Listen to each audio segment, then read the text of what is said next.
기독교 진리 가운데 가장 믿기 힘든 것이 예수님의 부활입니다. 성경에 있는 다른 가르침을 다 받아들인다고 해도 이 부활이 믿어지지 않으면 그리스도인이 될 수 없습니다. 그만큼 부활은 신비 중의 신비입니다. 오늘은 부활의 증인이 되려면 어떻게 해야 하는지를 살펴보도록 하겠습니다. 첫째로 부활의 증인이 되기 위해서는 누구나 부활의 증인이 될 수 있다는 것을 알아야 합니다. 1절입니다. 안식 후 첫날 새벽에 이 여자들이 그 준비한 향품을 가지고 무덤에 가서 안식일이 끝나고 새로운 한 주가 시작되었습니다. 아직 먼둥이 트오기 전에 여자들은 예수의 시체에 바를 향유를 가지고 무덤으로 갑니다. 새벽은 어둠과 빛이 교차하는 하나님의 역사가 시작되는 시간입니다. 이 여자들은 막달라 마리아와 야고보의 어머니 마리아, 요한나입니다. 막달라 마리아는 막달라 출신이라는 뜻이죠. 갈릴리 호수 남서쪽 연안에 4개의 주요한 도시가 있는데 그 가운데 하나로 톡이나 염색이나 수산물 가공이 유명한 상업도시입니다. 여기에는 커다란 로마 원형 경기장을 갖추었는데 로마의 다른 도시와 마찬가지로 환락과 타락의 도시였습니다. 막달라는 원래 7 귀신이 들렸죠. 정신과 영이 철저하게 타락한 가장 비천한 창녀였습니다. 자식도 없고 번듯한 친구 한 명도 없는 가련한 여인이었죠. 그런 마리아에게 예수님이 나타나셔서 친구로 삼아주셨습니다. 막달라 마리아는 예수님을 만나 새로운 삶을 살게 된 예수님의 제자입니다. 그런데 로마의 반역을 일으켜 십자가형을 당한 정치범의 무덤을 찾아가는 것은 보통 위험한 일이 아니었습니다. 그러나 막달라 마리아는 로마 병정의 놀이개로 7 귀신이 들렸다가 주님 때문에 살아났기 때문에 무서울 것이 없었습니다. 예수님은 얼마나 가난한지 예루살렘에 아는 사람 아무도 없습니다. 어떤 연고도 없이 그것도 십자가 형벌로 죽지 않았습니까? 이런 죄수에게 온전한 무덤은 가당치도 않습니다. 기드론 신학과 공동묘지에 던져 넣기만 하면 끝입니다. 그런데 예수님은 아리마대 요셉이라고 하는 부자가 중부에 놓은 값비싼 돌무덤에 묻힐 수 있었습니다. 예수님을 사랑한 여자들은 아리마대 요셉이 예수님의 장례를 치를 때 무덤을 향해 일렬로 앉아 멍하니 바라보고만 있었죠. 아리마대는 고체 향품을 사용했는데 이 여인들은 모략과 알로에를 섞어 만든 향유를 준비하여 예수님에게 찾아갔던 것이죠. 향유는 방부 처리용으로 썩는 것을 막는 것이 아니라 부패해 가는 시체에서 좋은 냄새가 나도록 하기 위한 정성이라고 볼 수 있습니다. 그리고 이 향유는 장례가 끝나기 전에 발라야 되는데 예수님은 사형 선고가 내리자마자 바로 집행되었고 반역한 정치범이고 안식일 3시간 전이라 3시간 만에 장례를 치르고 다 해야 되기 때문에 향유를 바를 시간이 전혀 없었던 것이죠. 2절 3절입니다. 돌이 무덤에서 굴려 옮겨진 것을 보고 들어가니 주 예수의 시체가 보이지 아니하더라. 4절입니다. 이로 인하여 근심할 때에 문득 찬란한 옷을 입은 2 사람이 곁에 섰는지라.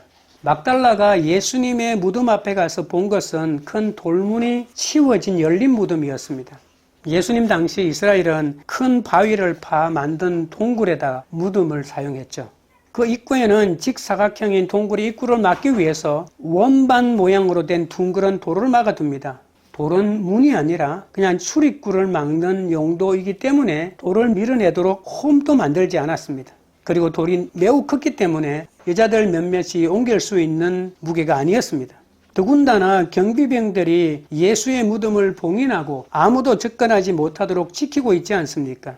그런데 여자들이 걱정을 하면서 무덤에 도착하니까 그 무덤을 봉인하고 있던 돌이 굴러져 없어졌다는 겁니다. 오늘 본문에 보시면 돌이 굴러졌다라고 하는 말이 있죠. 이것은 부정과거로 여자들이 왔을 때 이미 돌이 굴러져 있었다는 그런 뜻입니다. 무덤으로 가면서 어떻게 무덤 입구에 있는 큰 돌을 굴려내지라고 얼마나 걱정을 했겠습니까? 그런데 막상 와보니 생각지도 않게 무덤 나갔던 돌도 지키던 경비병들도 모두 사라지고 없었던 것이죠. 마태복음에는 그 이유까지도 설명하고 있습니다. 지진이 일어났다고 말합니다. 지진이 일어나면서 하늘에서 번개와 같은 형상의 천사가 내려와 무거운 돌문을 굴려냈다고 말합니다. 아마도 무덤을 지키던 파수꾼들은 그 천사를 보고 기겁을 하고 도망쳤을 것입니다. 하나님이 돌을 옮기신 겁니다. 예수님은 반드시 다시 살아나야만 하기 때문에 하나님이 역사하신 것이죠. 여자들은 예수님의 무덤을 바로막고 있던 돌이 옮겨진 것을 보고 마치 무덤 안으로 들어와 예수의 시체의 향유를 바르라고 하는 하나님의 초대처럼 느껴져 그 무덤 안으로 들어갔던 것이죠. 그런데 열린 문을 통해 안으로 들어가 예수의 시체를 찾았지만 발견하지 못합니다. 빈 무덤이라는 것이죠. 빈 무덤을 목격한 여자들은 어찌할 줄을 모릅니다. 무덤이 비어 있을 거라고는 상상도 하지 못했거든요. 그때 무덤 안에 번개와 같고 그리고 눈가 같은 찬란한 옷을 입은 천사 둘이 나타납니다. 천사가 둘인 이유는 두 사람의 증언은 법적인 효력이 있기 때문일 겁니다. 여자들은 인간적으로 예수님을 사랑하고 있었지만 부활신앙은 전혀 없었기 때문에 누군가 예수의 시체를 훔쳐갔다고만 생각하고 무서워 벌벌 떨고 있었죠. 우리는 부활의 주님을 만나기 전에는 잘 먹고 잘 살아도 인생의 의미를 찾기 힘듭니다. 학교에서 공부하고 직장과 사업장에서 돈을 벌어도 마음 한켠에 허전함을 메울 수가 없습니다. 부활은 믿기 힘든 사실을 억지로 믿는 것이 아닙니다. 진리를 그대로 받아들이는 것이거든요. 배고픔이 있는 것은 허기를 채워줄 음식이 있기 때문이고 사람을 그리워하는 것은 사랑이 있기 때문이고 죽음이 두려운 것은 영원한 생명이 있기 때문 아닐까요? 죽음을 이긴 주님이 계시기에 이 세상의 삶을 만족하지 못하고 영원한 생명을 모두가 바라보는 것 아니겠습니까? 여러분의 텅 빈 마음을 채워줄 부활의 주님을 여러분은 받아들이셔야만 합니다. 여자들은 법정에서 증언자로서의 어떠한 인정도 받지 못하던 시절에 부활의 증인이 되었다는 것이 희한하지 않습니까? 주님을 사랑하는 자는 누구나 부활의 증인이 될 수 있습니다. 나의 재정과 배움을 핑계할 수 없습니다. 부활의 주님을 만나고 진정으로 정말 살아난 사람은 목숨을 걸고 부활을 전할 수밖에 없습니다. 부활의 예수를 전하는 증인이 되십시오. 그것이 나도 살고 남도 살리는 유일한 길입니다. 둘째로 부활의 증인이 되려면 말씀을 기억해야 합니다. 5절 6절입니다. 제자들이 두려워 얼굴을 땅에 대니 두 사람이 이르되 어찌하여 살아있는 자를 죽은 자 가운데서 찾느냐. 여기 계시지 않고 살아나셨느니라. 갈릴리에 계실 때에 너희에게 어떻게 말씀하셨는지를 기억하라. 여자들은 천사들을 보고 두려워 어쩔 줄 모릅니다. 찬란한 빛을 피할 수가 없어 몸을 엎드려 얼굴을 땅에 대긴 했지만 두려움은 사라지지 않았습니다. 천사들은 다짜고짜로 왜 살아있는 자를 죽은 자 가운데서 찾느냐고 꾸짖습니다. 예수님이 다시 살아나신 것을 인정하지 않으면 빈 무덤을 설명할 수가 없지 않습니까? 누가 훔쳐갔다? 이것밖에 이유를 댈 수가 없습니다. 여자들이 찾던 예수님은 무덤에 있지 않고 다시 살아나셨습니다. 천사는 여자들에게 왜 놀라지 말라고 했을까요? 십자가에 못 박힌 예수가 무덤에 있지 않고 다시 살아났기 때문이죠.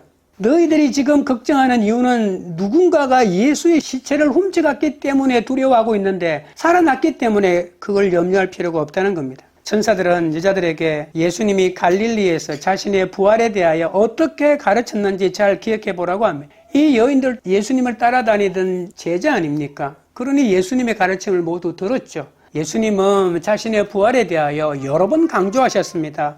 갈릴리는 예수님의 공생애가 펼쳐진 곳입니다. 그곳에서 온갖 병자를 낫게 하고 이적을 일으키고 귀신을 쫓아낸 놀라운 역사가 나타나지 않았습니까? 무덤에는 예수님이 계시지 않습니다. 그럼에도 불구하고 예수님의 부활을 약속하신 말씀을 기억하지 못하고 우리는 늘 그 무덤을 애지중지하면서 무덤에 머물러 떠나지 못할 때가 얼마나 많은지 모릅니다. 교회 건물을 지키고 교파를 지키고 인간관계가 걸려서 그 무덤을 못 떠납니다. 무섭다고 하면서도 못 떠나고 더럽다고 하면서도 못 떠나고 인생에 의미가 없다고 하면서도 그 무덤을 못 떠납니다. 교회 건물과 교파와 인간관계는 모두 무덤입니다. 입술로는 부활의 예수를 믿는다 하지만 마음에는 부활 신앙이 없습니다. 빈 무덤이 주님의 부활임을 깨달은 사람은 부활의 주님을 전하는데 복음을 듣지 못한 사람들에게 부활의 예수를 전해야 하지만 빈 무덤만을 붙잡고 예수가 정말 살아났다는 것을 확인하기도 싫고 자기 마음속에만 갇혀 있으니 아무것도 하지 못하는 것이죠. 우리의 이름을 부르시고 우리의 상처와 세상에 무거웠던 모든 짐과 열등감과 패배감을 치유하신 이유는 우리로 하여금 부활의 증인으로 삼기 위해서 아니겠습니까? 예수님의 이적과 기적을 아무리 많이 체험했다 할지라도 부활의 증인이 되지 못하면 우리는 여전히 빈 무덤 속에 갇혀서 부활의 주님을 증거하지 못하게 될 것입니다. 증인이 되려면 복음의 내용을 정확하게 기억해야 하는데 그 말씀을 기억하기도 싫고 그냥 아이고 내 팔자야라고 하면서 내 주위에 있는 환경만 탓하고 있는 것이죠. 7절 8절입니다. 이르시기를 인자가 죄인의 손에 넘겨져 십자가에 못 박히고 제3일에 다시 살아나야 하리라 하셨느니라 한데 그들이 예수의 말씀을 기억하고 예수는 십자가에 못 박히고 제3일에 다시 살아났다라고 하는 이것이 복음의 핵심입니다. 오늘 천사가 다시 예수님의 가르침을 알려주죠. 예수는 십자가에 못 박히고 제3일에 다시 살아났다. 이거 외에 복음이 더할 것도 없고 뺄 것도 없습니다. 아무리 많은 것들을 더한다 할지라도 이것을 빼면은 그것은 복음이 아닌 것이죠. 아무 의미가 없는 것이죠. 아무리 예수님의 십자가에 못 박히면 뭐합니까? 제3일에 다시 살아났다라고 하는 이 내용을 잃어버린다면 예수님의 구원은 거짓이 되고 미완성이 되는 것이죠. 십자가에 못 박히고 다시 살아난 것은 모두 하나님의 뜻이죠. 하나님은 예수가 죄인의 손에 넘겨지도록 허락하셨죠. 십자가 없는 부활은 있을 수가 없는 것입니다. 하나님은 반드시 십자가를 거치고 난 다음에 부활을 허락하신 것이죠. 유대 지도자들은 예수를 빌라도에게 넘겨주고 빌라도는 예수를 십자가에 못 박도록 판결하지 않았습니까? 십자가 처형을 받기 전에 예수님은 죄인의 손에 넘겨져 사람으로서는 감당하기 힘든 희롱과 능욕을 당할 수밖에 없었습니다. 죄인들은 예수님을 십자가에 처형하지만 하나님은 제3일에 다시 살리십니다. 누가는 이 제3일을 너무나 강조하고 있죠. 3일은 구약 성경에서 구원의 날로 여깁니다. 호세아 6장 2절에 이런 말이 있습니다. 여호와께서 이틀 후에 우리를 살리시며 셋째 날에 우리를 일으키시리니 우리가 그의 앞에서 살리라. 제3일이라고 하는 구약 성경에서 강조하는 그 날짜를 맞추어 가지고 3일 만에 부활시켰거든요. 이틀 만에 부활시킬 수도 있잖아요. 구약에 나오는 구원자의 날짜를 맞추어서 3일에 부활시킨 것입니다. 왜? 믿으라고. 천사들은 여자들에게 예수님은 십자가에 못 박혔다가 3일 만에 부활하신다는 주님의 가르침을 반드시 기억해야 한다고 강조합니다. 우리는 예수님의 말씀을 기억해야 합니다. 그래야 어떤 고난에서도 건짐을 받을 수 있거든요. 말씀에 모든 해답이 들어 있습니다. 로마서 10장 17절에 그러므로 믿음은 들음에서 나고 들음은 그리스도의 말씀으로 말미암느니라. 이스라엘이 복음을 깨닫지 못하는 이유가 있습니다. 성경을 꿰고 있어도 그것을 그리스도의 말씀으로 듣지 못했기 때문이죠. 예수님의 수많은 가르침과 기적을 베풀었지만 하나님의 말씀으로 듣지 못하고 그저 목수의 아들 사생아의 말로만 들었기 때문에 이스라엘은 구원과는 상관이 없고 말았죠. 믿음은 들음에서 나고 들음은 그리스도의 말씀에서 납니다. 하나님의 말씀이 아니라 그리스도의 말씀으로 들을 수 있어야 합니다. 성경에 있는 말만 하나님의 말씀이라고 생각하지 않고 예수를 통해서 하는 모든 말씀도 하나님의 말씀이라고 믿어져야 한다는 그 말이죠. 이스라엘은 예수의 말씀을 듣기는커녕 오히려 십자가에 죽여버렸죠. 십자가 지는 고난을 견디지 못하면 복음을 그리스도의 말씀으로 듣지 못합니다. 예수님의 말씀이 하나님의 말씀으로 들리는 것 자체가 축복입니다. 한국에 1000만에 가까운 그리스도인이 있다고 합니다. 그러나 아무리 교회가 많고 성도가 많아도 그리스도의 말씀을 듣지 못하면 사회나 국가에 선한 영향력을 끼칠 수 없습니다. 말씀이 들리지 않기 때문에 삶을 포기하고 관계를 포기하고 절망에 빠져가는 사람이 얼마나 많습니까? 어떤 상황에서도 가정과 교회와 국가의 회복은 오직 그리스도의 말씀을 들을 때 시작된다는 것이죠. 여자들은 예수의 말씀을 기억하긴 하지만 부활신앙을 고백하는 데까지는 가지 못합니다. 아직 눈과 마음이 완전히 열리지 않았습니다. 여자들은 예수의 시체의 향유를 바르기 위해 무덤으로 갔지만 부활을 확인하러 간 것은 아니죠. 예수의 부활이 온전히 깨달아지면 어떤 절망의 순간에도 포기하지 않는 소망이 생겨날 것입니다. 9절부터 10절입니다. 무덤에서 돌아가 이 모든 것을 열한 사도와 다른 모든 이에게 알리니 이 여자들은 막달라 마리아와 요한나와 야고보의 모친 마리아라. 또 그들과 함께 한 다른 여자들도 이것을 사도들에게 알리니라. 여자들은 천사들의 가르침을 받아 예수님의 말씀이 기억나자 바로 사도들에게 와서 보고 들은 것을 말합니다. 그러나 그 순간 여자들이 얼마나 두려웠는지 모릅니다. 누가복음에는 두려웠다라고 하는 말을 구체적으로 쓰지 않죠. 그런데 마가복음 16장 8절에 보면 이렇게 표현합니다. 여자들이 몹시 놀라 떨며 나와 무덤에서 도망하고 무서워하여 아무에게 아무 말도 하지 못하더라. 얼마나 무서웠겠습니까? 그러나 여자들은 무서웠지만 천사의 양육에 부활의 말씀을 기억해내고는 무서움을 이길 수 있는 기쁨으로 무덤을 떠났다고 말합니다. 그건 마태복음 28장 8절에 나옵니다. 그 여자들이 무서움과 큰 기쁨으로 빨리 무덤을 떠나 제자들에게 알리려고 다름질할세. 아무리 무서워도 그 무서움보다도 더 큰 기쁨이 나에게 있다면 다름질할 수 있습니다. 무서우면 오금이 저려서 꼼짝할 수 없는데 어떤 무서움도 이겨낼 수 있는 내 마음에 솟아나는 기쁨이 있다면 나는 달려갈 수가 있습니다. 무시무시한 사건을 만나도 부활의 말씀으로 사건을 해석하면 다시 기쁨에 사로잡힙니다. 부활의 말씀이 없으면 두려움으로 그냥 주저앉아 버리죠. 그러나 그 두려움 속에서도 부활의 말씀으로 내게 임한 사건을 해석하면 다시 기쁨으로 그 두려움을 이겨낼 수가 있다는 말입니다. 예수님의 시체가 없어졌으니 얼마나 무서웠겠습니까? 하지만 주님은 다시 사셨다는 말씀으로 해석하면 예수님의 시체가 없어진 사건은 아무것도 아닌 것이 되는 것이죠. 무서움과 기쁨은 종이 한 장 차이입니다.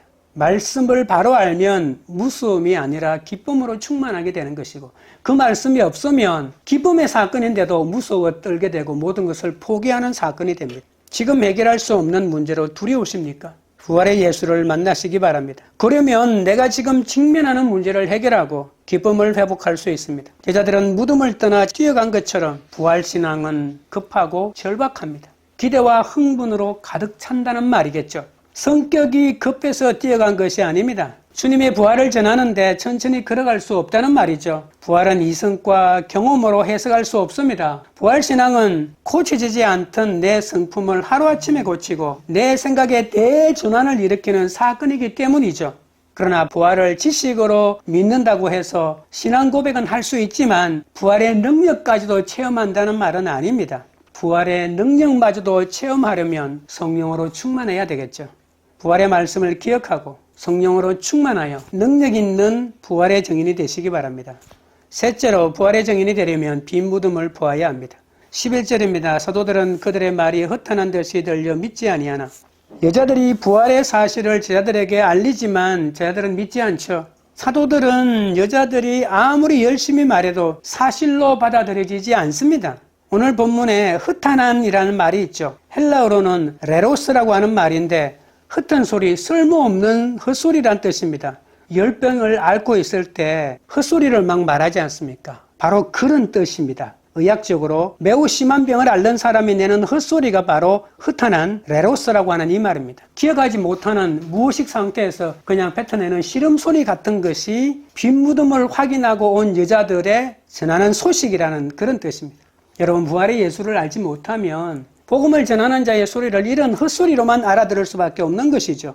사도들은 죽은 예수에게 일어난 비극에 대하여 어떤 반전도 일어날 수 없다. 예수님이 아무리 말했지만 그것을 기억해 보려고 생각지도 않았고 설령 기억난다 할지라도 그건 헛소리에 불과하다라고만 생각했던 것이죠.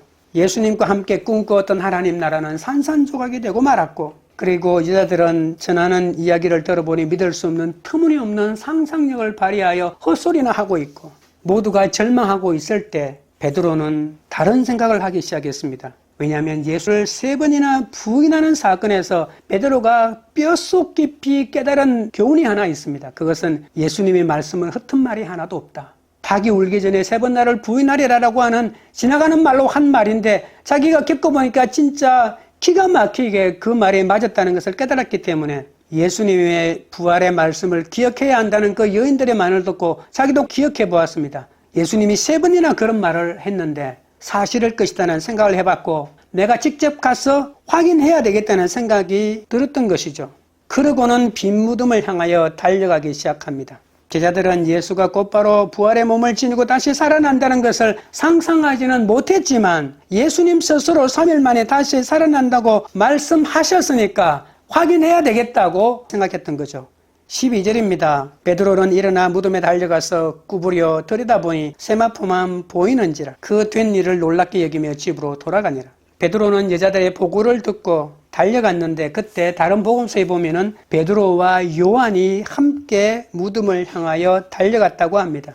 예수님은 십자가에 돌아가시기 전에 제자들에게 여러 차례 부활의 말씀을 하지 않았습니까? 무덤으로 달려가는 순간에 베드로는 그것을 계속 생각했을 것입니다. 그런데 두 사람이 달려갔지만 먼저 무덤에 도착한 사람은 요한입니다. 요한은 들어갈까 말까 밖에서 막 주저하고 있는데 늦게 도착한 베드로가 무덤 속으로 쑥 들어가는 것을 보고 용기를 내어서 따라 들어갑니다. 그때 베드로와 요한은 세마포로 된 수의와 예수님의 머리에 샀던 수건 외에는 아무것도 없음을 알고 직감적으로 예수님이 죽은 자 가운데서 다시 살아났다는 것을 알게 됩니다. 베드로는 예수님의 시체가 사라진 무덤 속에서 시체를 샀던 수의와 수건이 붕대를 감듯 정성스럽게 정돈되어 있는 것을 보고 기가 막혔던 것이죠. 만약에 도굴꾼이 왔다면 수의와 붕대로 감았던 것이 더 훨씬 값지기 때문에 그것을 가져갔겠죠. 그런데 그것은 가만두고 썩어가는 시체를 가지고 갔다고는 생각할 수도 없는 것이죠. 대제사장들과 바리새인들은 예수님의 장례식이 끝난 뒤에도 예수의 제자들이 시체를 훔쳐간 뒤에 부활했다고 헛소문을 퍼뜨릴지 마음에 놓이지 못했기 때문에 총독 빌라도의 허가를 받아 예수님의 무덤을 봉인하고 무장한 파수꾼으로 사흘 동안 지키지 않았습니까? 그런데 누군가가 시체를 훔쳐갔다면 수의는 놔두고 시체만 가져갔다는 것이 믿을 수가 없습니다. 이 빈 무덤의 정황은 꾸며낸 이야기가 아니라 예수 부활의 증거입니다. 죽음을 이기신 예수님은 다시 살아나셔서 죽음을 덮고 있던 세마포와 수건을 벗고 무덤의 문을 활짝 열고 걸어 나가신 것이죠. 예수님의 부활을 믿는 이유는 단순히 우리가 예수의 시체를 발견하지 못했기 때문이 아니라 예수님이 살아계시는 것을 보았기 때문입니다. 예수님의 부활한 모습을 보기 전이라도 이 빈 무덤을 보고 어렴풋하지만 믿음이 생기기 시작하는 것이죠. 어떤 믿음이요? 부활의 믿음 말입니다. 제자들은 지금 부활의 현장에 서 있음에도 그것을 뒷받침해 줄 완전한 성경을 알지 못했기 때문에 아직도 망설이고 있는 것이죠. 부활의 현장에 있음에도 불구하고 부활은 생각지도 못하고 없어진 주님을 찾아볼 엄두도 내지 못하고 덩그러니 서 있다는 겁니다. 우리는 아직 알지 못하더라의 인생을 살고 있습니다. 우리는 부활의 현장에 서 있고 예수님의 기적의 현장에 서 있고 성령이 함께 하시는 현장에 서 있음에도 아직 알지 못하더라의 몽매한 인생을 걸어가고 있습니다. 사망의 엄침한 꼴짜기로 걸어간다고 발부둥을 치며 죽겠다고 소리치지만 주님의 품에 안겨있는 나를 발견하지 못합니다. 부활의 소망을 모르면 사건마다 허둥지둥 뛰어다닐 수밖에 없습니다. 수제자 베드로와 주님의 특별한 사랑을 받은 요한이라도 부활의 말씀을 완전히 알지 못했기 때문에 무덤을 떠나서 놀라긴 했지만 집으로 돌아갈 수밖에 없죠. 누가복음에는 기이히 여기며 집으로 돌아갔다고 말합니다. 부활의 현장에서 부활의 주님을 목격하지 못하고 우리도 기이히 여기며 놀라며 집으로 돌아가며 내 삶을 포기하며 걸으면 그렇지 내 팔자야 내가 어떻게 라고 하면서 포기하는 인생으로 돌아가지는 않습니까? 부활신앙이 없으면 결국 사명을 버리고 옛삶으로 돌아갑니다. 아무리 모래가 많아도 물이 없으면 뭉쳐지지 않죠. 아무리 물을 부어도 모래가 물을 담아내지 못하고 밑으로 다 흘려버리면 무슨 소용이 있겠습니까? 들은 말씀이 아무리 많아도 모래가 물을 모으는 것처럼 모으는 힘이 있어야 생명을 틔우는 그름이 되고 생명을 틔우는 양식이 되고 생명을 틔우는 밑거름이 될 텐데 들은 말씀마다 밑으로 흘려내버리니 어떤 생명을 키우겠습니까? 바닥만한 텃밭도 그름이 있느냐 없느냐에 따라 달려있는 것이죠.